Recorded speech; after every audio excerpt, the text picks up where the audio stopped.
Okay, so the day that I got it removed was January 21st. I didn't start recording anything until February 5th. February 5th, we show anxious, obsessive thoughts, spotting, and that's what we show for that day. Mind you, at this point, I'm just pretty much using the symbols rather than actually writing notes. Spotting. Then the 7th, spotting. The 8th of February, spotting. I felt calm. February 9th, spotting once again. Says calm. February 10th, spotting. Okay. February 11th, anxious.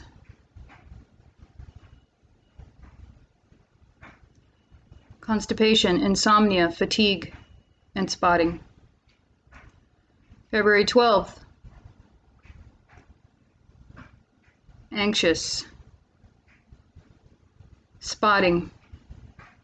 Broke out in a rash on my back and itching on my wrists and aches in my shoulders and elbows. February 13th, my cat died. Mood swings, sad, of course. Backache, fatigue, spotting, and also watery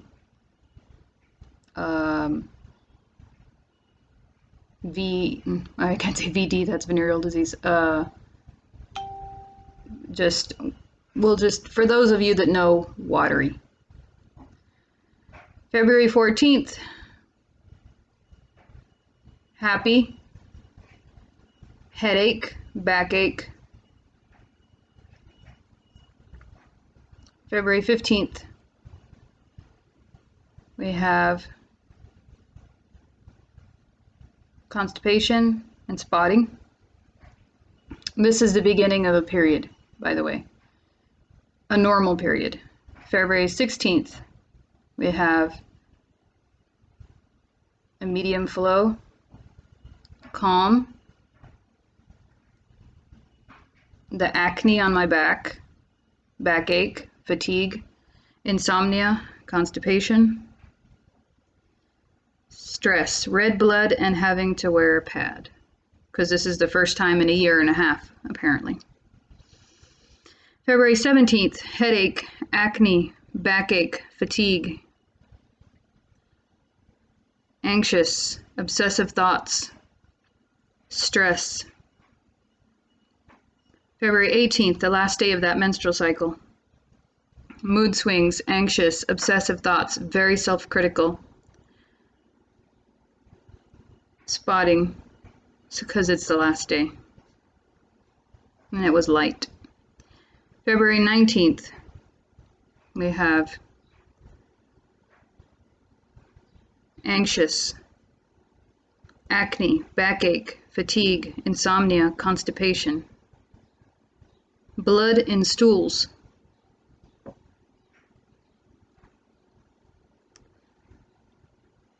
And mind you, that's caused from the diet I was eating.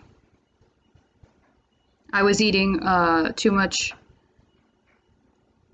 carbs and roughage, so nothing was coming out. Anxious,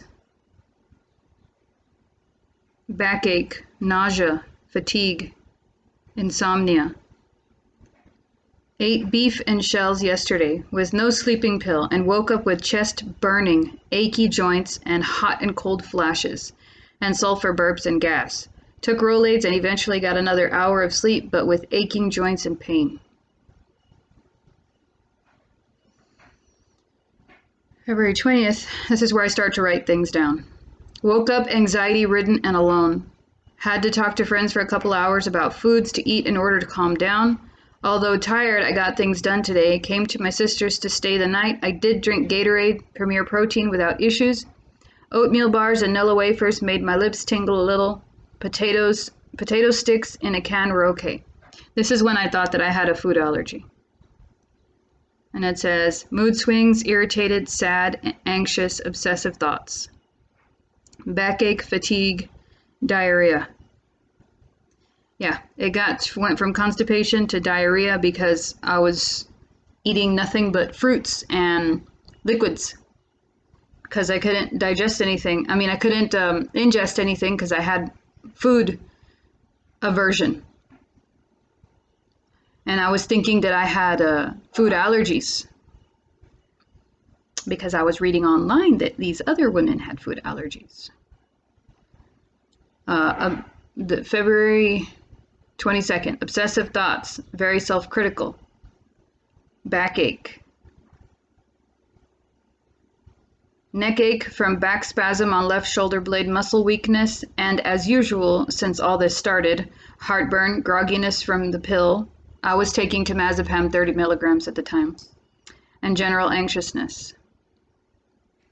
February 23rd, heartburn every day, every morning. Wake up to shaky muscles and sore shoulders and elbows and slight anxiety.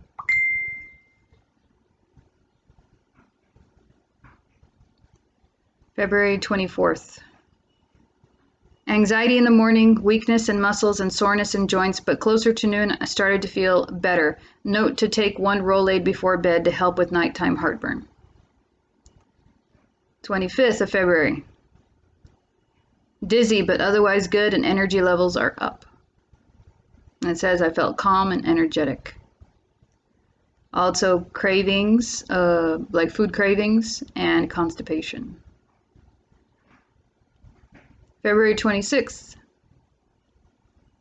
We have tender boobs, acne, backache, nausea, constipation, and watery. Woke up a little anxious and had to breathe through it. Wrists hurt a little, back hurts a little, muscles a little shaky, a little bloated because I ate so much yesterday. Breakout on my face and not sure if it's a pimple or that rash, but the rash is lessening but still popping up on my neck, scalp, and back with hard, big mosquito bite-sized lumps on random spots as well as little flea bite-sized bumps that get a little black dot a day later when they go down and when they dry up. Still not sure if it's from food or high histamine associated with estrogen or progesterone dermatitis. Energy levels are up. See, I was doing some homework. February 26th. February 27th. As always, intense dreams, waking up anxious. I feel energy levels are dropping a little. Tender boobs, headache, insomnia, constipation. And egg white consistency. Also high drive. As we can see, ovulation is approaching, or at least chemically speaking. February 28th, we have tender boobs, headache, bloating, cravings, constipation. We have hungry and energetic. I feel warmer, might be ovulation or attempted. And feeling calm. We go into March 1st. I didn't write anything, but I wrote tender breasts and feeling calm. Also constipation, as per usual. March 2nd, tender boobs, calm, anxious. Must have been different times during the day. Constipation, egg white. Got mildly shaky muscles and mildly dizzy and mildly anxious after drinking green tea. Now, this is diet green tea with 22 milligrams of caffeine. March 3rd, tender boobs, fatigue, cravings, constipation, calm, that's what it says, sore nipples, dizziness a little, muscle weakness a little, big appetite. March 4th, tender boobs, headache, acne, fatigue, insomnia, watery. Tried sleeping without temazepam and got erratic 4 hours. Better than the 2 hours I was getting last month. Getting random pimples and anxiety and muscle weakness. Craving carbs intensely. March 5th. Happy, energetic. Cravings, constipation. Sticky. Nipples are less sensitive. Had way more energy today. Walked 2.5 miles. Got a lot done. Felt great. Got better sleep. March 6th. Happy, energetic. Constipation, cravings. Very energetic. March 7th. We have constipation, insomnia. Now I say insomnia because I can't sleep without the sleeping pill. We have sticky consistency, shaky muscles, bad dreams, got chased by a dog at the park. No, that actually happened. It wasn't a dream. March 8th, sticky, energetic, bloating, cravings, insomnia, constipation, bad dreams. March 9th, we have backache, bloating, insomnia, sticky.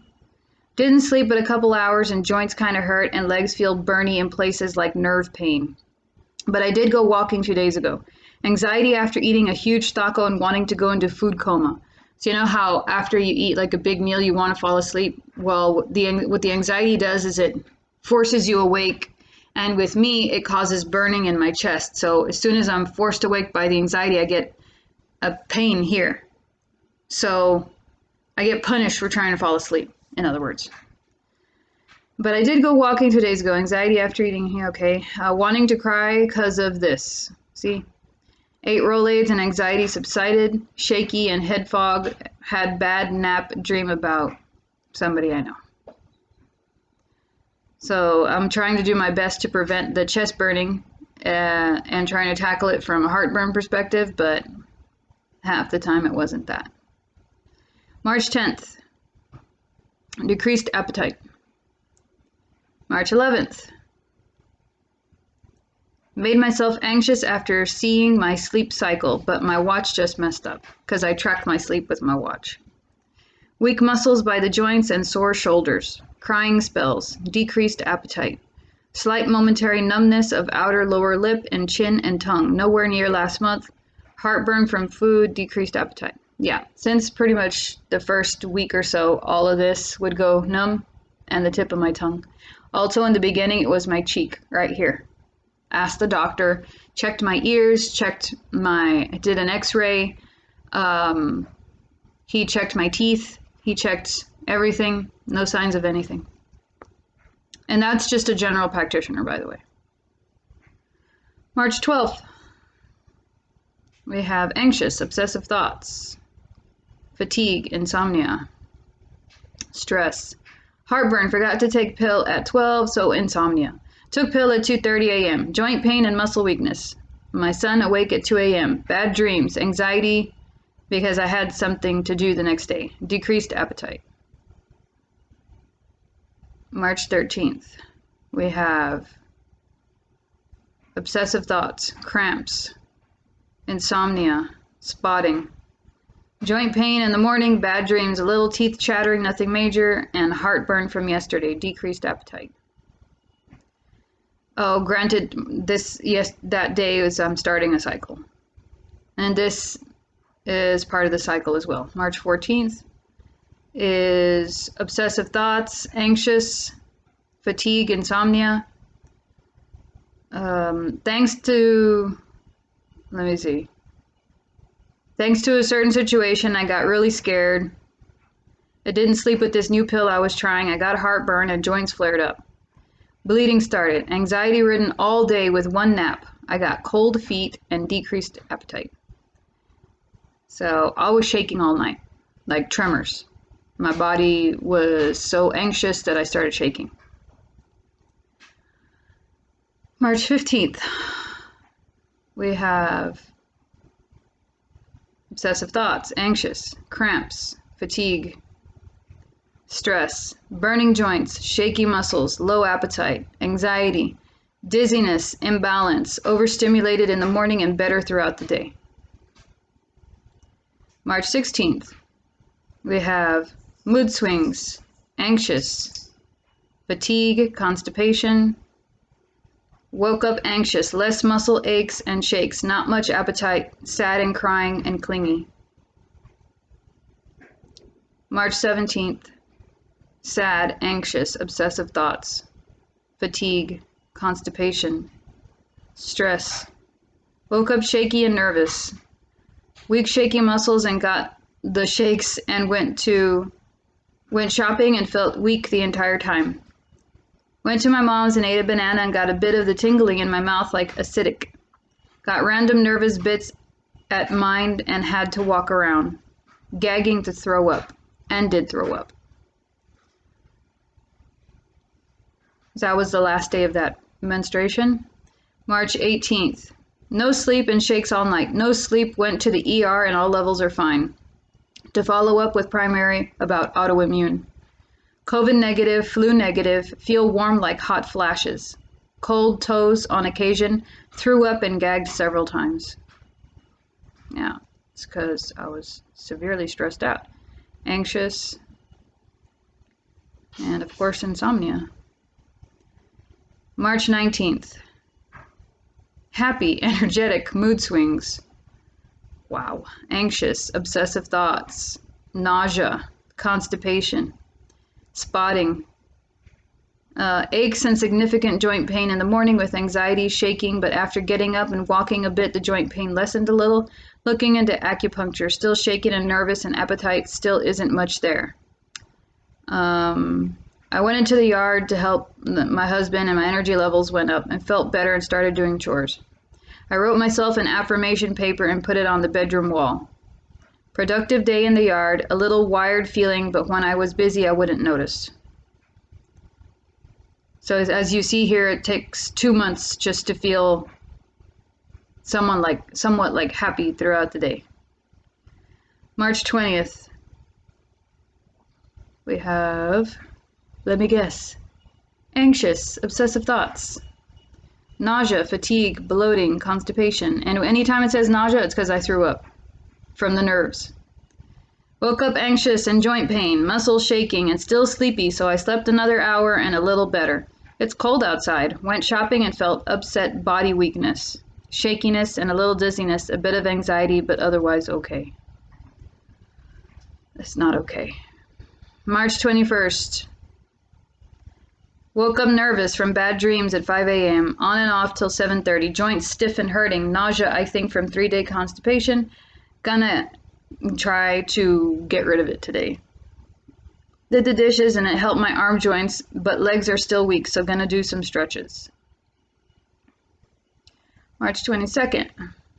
Had 3 odd, ugly dreams. Woke up around 5 a.m. but went back to sleep and woke at around 7 a.m. anxious and went back to sleep till 8 a.m. and woke up better.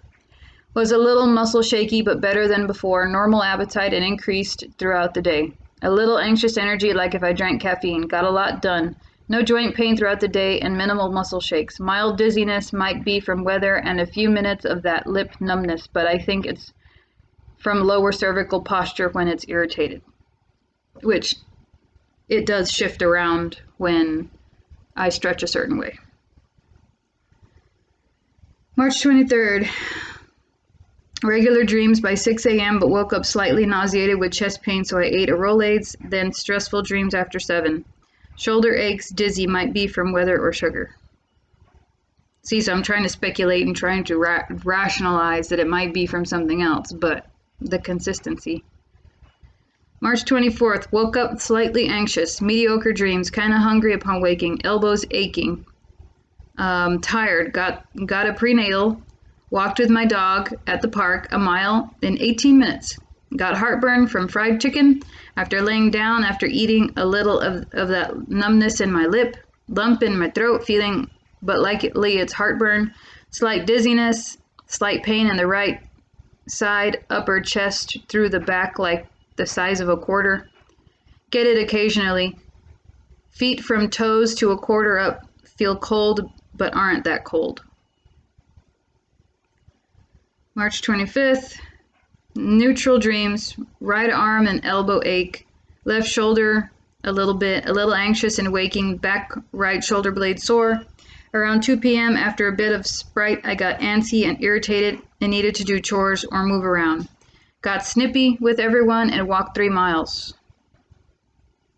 Not in that order. I got snippy, but then later on throughout the day, I walked 3 miles with my sister. March 26th. Slept good. A spasm on my ribs from painting the other day. Anxiety is barely there. Hard time staying awake after my husband went to work. It was 6 a.m. and wanted to sleep till 8, but it was okay. Overall great, stress-free, busy day. Walking with my sister, decent appetite, came home with energy. March 27th. Slept good other than my son waking me up at 4 a.m. and got heartburn, so I took Rolaids. Mild anxiousness because he startled me awake, went back to bed okay. March 28th. Slept good, but my son interrupted it. Slept good, but my son interrupted at 4 a.m. and overall a good day. No anxiety, no muscle weakness, no joint pain. Good, unhealthy appetite like normal. No heart racing.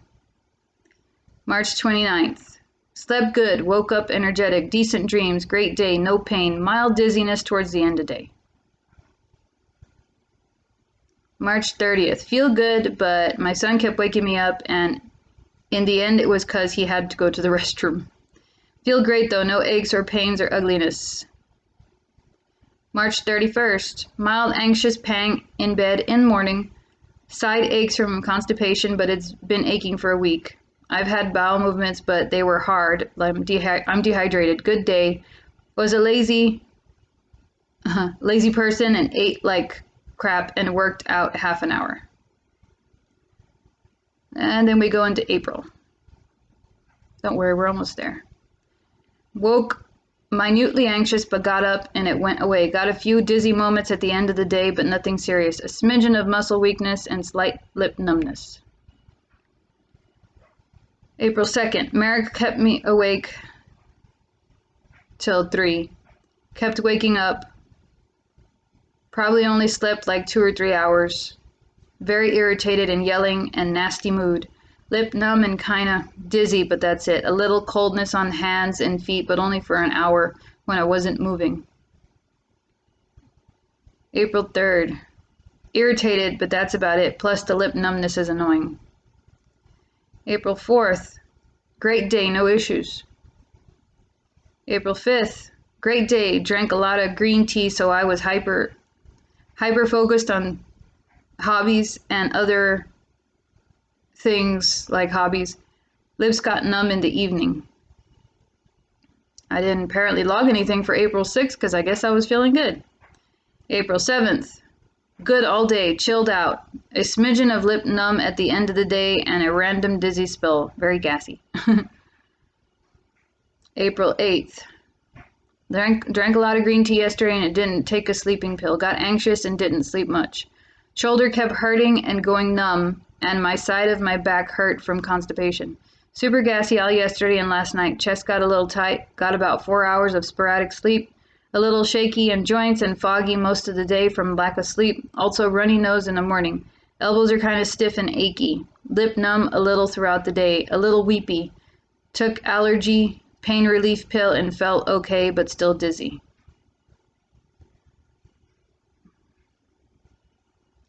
April 9th. Joint pain. Anxious all night about getting my vaccine. Head fog this morning. Vision kind of blurred. A little weepy. Got the shot. Fuzzy, dizzy all day. Random anxiety surge. Very minor but noticeable. Okay, and April 10th. Woke up flared up and joints killing me. Chest and back hurt. Elbows and knees. Anxious and dizzy. Weepy. Little throat raspiness. Fatigue. Trying to be motivated. Almost regular middle back right pressure from needing to go to the bathroom. And that's where we are. So I hope that helped. And I hope you consider that when you're going through this every day and you feel like there's no resolve, it feels like an eternity. But progressively, things have gotten better. Um, Hold on. Okay. So that's what I wrote down. Now, like I said, when you're experiencing it daily, it feels like it lasts an eternity. Now, there are women that have developed histamine allergy, histamine sensitivity throughout this whole thing, and they can't eat high histamine foods. You know, one example of a high histamine food, bananas. Bananas were one of the things that actually made me feel better. I don't know what it is inside the banana, but I believe it's magnesium that made my nerves calm down. I would take magnesium in the beginning to calm down my anxiousness. I don't know what it is about it, but I would make sure not to overdo it because magnesium is one of those things that you can overdo. And you're also, if you do have a healthy appetite, eating magnesium as well in certain foods. Um, there's just so much. There's this dietary change, numbness in the lips and the face, and joint pain like nobody's business, and burning, and insomnia, and anxiety, and panic attacks. And like if I don't sleep properly for one night, I feel as if I haven't slept for a week. That's what it feels like. And if you look online, you're going to have all these people trying to save you, but what they all end up having in common is they're nutritionists and they're functional doctors, and there's nothing wrong with that. And people swear that it helps them, that cleaning up their diet and taking supplements helps them, because when you have Mirena in your body, the theory is that it depletes you, especially if you develop any kind of autoimmune disease, or a good majority of them make you not absorb certain nutrients. So one of them is B vitamins. But you have to be careful with B vitamins because you can overdo it with certain B vitamins and they can cause nerve damage. So it's just like you have to worry about all these things just because of that stupid little Mirena. That thing dumping its chemicals into you nonstop for years until it pretty much peters out. And then you have to worry about your body freaking out because now your body has to produce the progesterone instead of Mirena producing the fake progesterone. And none of this amplified until I took it out. And I noticed the snowball effect, or the upward spiral of the symptoms beginning when I had it in there. So, have women recovered from this? Oh, yeah, sure.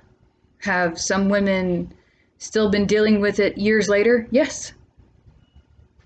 Some women need hormone replacement therapy, get their thyroid removed, their uterus removed, simply because this device screwed them up. So think about that. Same thing with the birth control pill. I'm not saying for you to not go on birth control. I'm saying for you to weigh your options. I'm not saying that you're a woman and you must have children. No, absolutely not. Go on birth control if you want to. But consider the things that they don't tell you. They don't tell you. I mean, look at the things they do tell you. It can cause stroke or heart attack. It can make your mood swings worse. It can cause weight gain. It can cause alteration in your depression and anxiety. Can even make some people go to suicide. Like, it's that bad. So I'm not a doctor, and I really don't know how to offer help other than to share my experience. So I'll be no good answering questions and stuff like that. All I can tell you is what happened to me and what I'm currently doing to try to fix it. And honestly, what I'm currently doing to try to fix it is just biding my time and trying to eat better, trying to exercise, taking my, I'm taking a prenatal because supposedly prenatals absorb into your body better. I'm taking one every 2 days because the amount of B6 in that thing is double, and you can overdo it on B6. I'm taking Rolaids for heartburn, or for GERD. I'm taking fish oil, and I will occasionally drink Premier protein shakes. They're not the best tasting, but they are doctor recommended. Oddly enough, taking doctor's orders at this point in the game is kind of hypocritical, but there you go. So let me continue with that journey. So yeah, I've been to the doctor probably about 10 times in the past.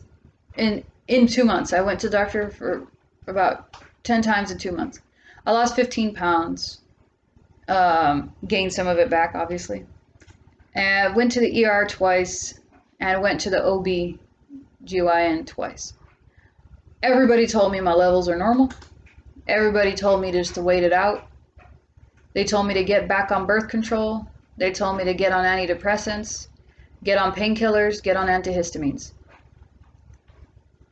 They recommended me to an endocrinologist who I have yet to see because it's going to be about a month and a half wait. And I see them next week. So that's how long I've been waiting to see the endocrinologist. My levels came up normal for my hormones. Notice how I say normal, very exaggerated. And my thyroid was producing too much thyroid hormone. So that means that when they tested me, I was bordering hyperthyroidism. I can attest to this. And if it gets any worse, you know, it can be labeled as Graves' disease or hyperthyroidism, if left alone long enough, takes you to hypothyroidism, which is where you don't produce enough thyroid. And that can lead to Hashimoto's and just general autoimmune issues. So what's funny is that I would always joke about having autoimmune because my mother has it, my sister has it, and my aunt has it. And apparently my grandmother had it for a little while too before they removed her parathyroids back in the day. And so I was like, oh, it's just genetic. It's just going to happen, you know? And I always joked about it because I'd have kind of creaky joints and my knees would click, but they wouldn't hurt. I started to get tennis elbow, started to get torn tendons in my knees. I joined Orange Theory Fitness. You know, I was trying to lose the weight that I was gaining while having Mirena. And to no avail, you know, I lost maybe like a total of 5 pounds or something like that. And, you know, I was eating decent. But that aside, I was getting more injuries and I was getting more pain. I was going more and more to the chiropractor to get my back cracked to only have temporary relief. It was like I was constantly flared up. So I started taking CBD to get some sleep, better sleep, because when you're flared up in one area, you're likely flared up in another area. And I started to notice my ADD was getting worse. My memory was shot. So I was like, let me take some CBD. It's supposed to be an anti-inflammatory, even though it's not regulated by the CDC or by the FDA, or regulated by anybody, rather. You know, I have to trust that they're putting the amount in these, what I was doing was I was taking pills, putting the amount in these pills that I can trust that CBD is not, I'm not going to overdose on it. Nobody in the history of the world has ever overdosed on pot. I mean, they've gotten super high to where they feel like they're flying or hallucinating, but they don't die from it. Like, you don't hear about that. I was like, so what's going to happen? I'm going to OD on CBD? No.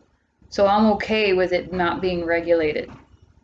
And it would work. Every night, as I had Mirena in, it would work to help me fall asleep. It'd take a couple hours. but I have a restful night. Um, CBD was one of the things I tried taking to get some sleep when this whole thing started. It didn't work. I tried I tried trazodone, tried Xanax, um, melatonin, GABA, uh, allergy medication with the sleeping component, And I tried all those things. Like every single day, I'd try something, and it would allow me to sleep for like 2 hours, and then I'd wake up in a panic. It just wouldn't do anything. The only thing that worked, and maybe it was just timing, and has been working, is temazepam, and that's called Restoril or something like that. And I don't like taking it. I initially started taking 30 milligrams, and I felt like a zombie throughout the rest of the day. So I asked them to lessen it by half. So now I take 15 milligrams. And I mean, I wake up okay. But it often makes me wonder, because I'm an overanalyzer, is the temazepam lasting throughout most of the day and hiding my symptoms? Or does it not work that way? I don't know, because I'm not a doctor. But I know that there were certain women in these groups that I had joined that said that they took the doctor's advice and they took their antidepressants and they felt fine because they were taking the antidepressants. And then lo and behold, the antidepressant stops working and now they're dealing with the symptoms all over again. So what does that tell you? Well, then that fuels the nutritionists to tell you that's why you got to detox your body. But they're going to try to get you to just eat healthy and to take supplements. I mean, that's what everybody's going to tell you. Start from scratch. And I mean, and it's logical to think that way. And it's logical to do so, but you have to be very careful because even supplements can be dangerous. You have to monitor everything that you intake into your body. And everything you put into your body, right down to the water you drink in the plastic bottle you're using to the capsule casing, has got to be processed by the liver. I mean, so what are you going to do? You're going to try to make everything you ingest be 100% natural? It's not going to happen. So unfortunately, I hate to admit it, but this is what my husband told me. And granted, he's no gynecologist, he's no doctor.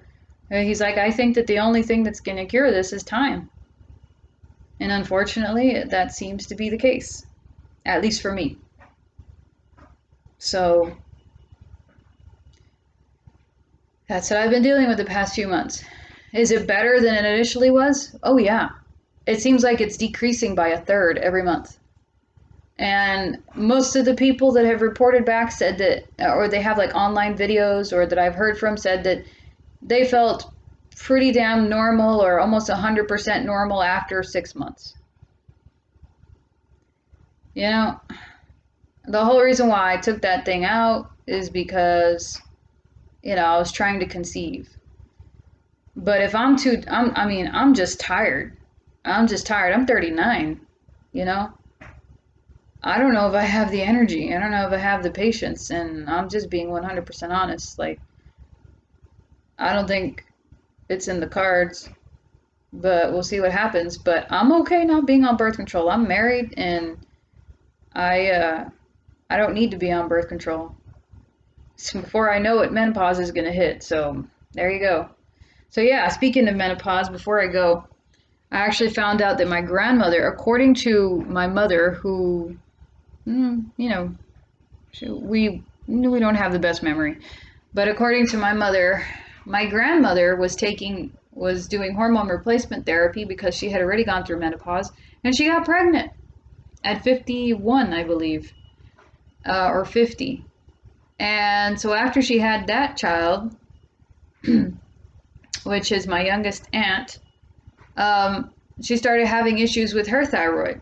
It ended up being very similar to what I'm experiencing, and it was an issue with her parathyroids. Well, according to my mom, they didn't have the medication back then that they have now, so they had to remove her parathyroids, and she said that after that she was perfectly fine. My grandma lived to 98. No, I'm sorry, she was 99, wasn't she? She was born in 1919.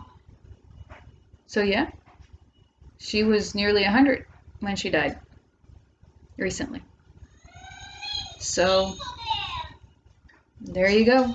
Just wanted to share my experience.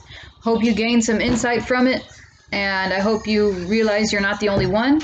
What you're dealing with is called the Mirena Crash. So Google it, look into it, and let me just tell you something from experience. Now, this may not always apply to you,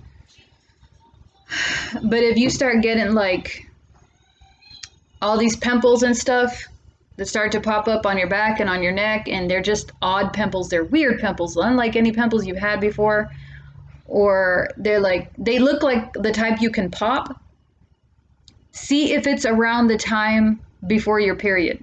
Because if it is, and it only happens throughout that time, you may have progesterone dermatitis, dermatitis induced by progesterone. It's the weirdest thing. I don't know what stimulates it other than that chemical. I don't think that anything exacerbates it. I think it's just going to pop up. I've been getting it continuously, but less and less and less and less every month around that time. Like last month, it was just only right here. But prior to that, it was all on one shoulder blade and all on my neck. You might even still be able to see, you see the little scars there? It was all on my neck. And the month prior to that, it was all over my neck, all over my shoulders, some on my chest, and all over my back. I mean, like 100 of them. And they burned. So all of this is over just a span of a few months. But like I said, it's getting better. And I hope that for those of you watching this that are just like in your first week of experiencing this, or your second week, there's nothing wrong with going to the doctor, but just know that they're going to try to cover up your symptoms. They're going to try to mask it so that they can shut you up, and they're going to try to get you to go back on more chemicals. It's entirely up to you what you want to do. People recover from this without going on antidepressants and without going back on birth control? Yeah, absolutely they do. I've seen many videos online of women that have recovered from this without the use of antidepressants and other chemicals. It was just painful. It took a lot of patience and a lot of support from the family or friends, and it just took gritting your teeth and taking it day by day. And even those days seem unbearable. They seem like an eternity. But try to eat the best you can. Make sure you stay hydrated. Feed your body what it needs. And don't be afraid to ask for help. Don't be afraid to know that it's okay to not be okay. Cry. Cry a lot. Cry a lot if you have to. Blog. Do videos. Get it out somehow. Let out your frustration somehow. Hobbies. Exercise if you have the energy. Talk to your animals if you have them. Talk to your children. Talk to your parents, your friends. Just get it out. Don't hold it in, because that'll just make things worse. So I've been wanting to make this video for over a month, but I guess today was the day. Thanks for watching. And like I said, I'm not a doctor. I can't help you much. I don't have any answers. But if you Google it, I'm sure you'll find books, videos, and doctors that are willing to help with the Mirena Crash. Jolene Brighton wrote a good book on the subject, but it's about the birth control pill, but still applies the same way. And take care of yourself, okay? That's the best you can do. So thanks for watching.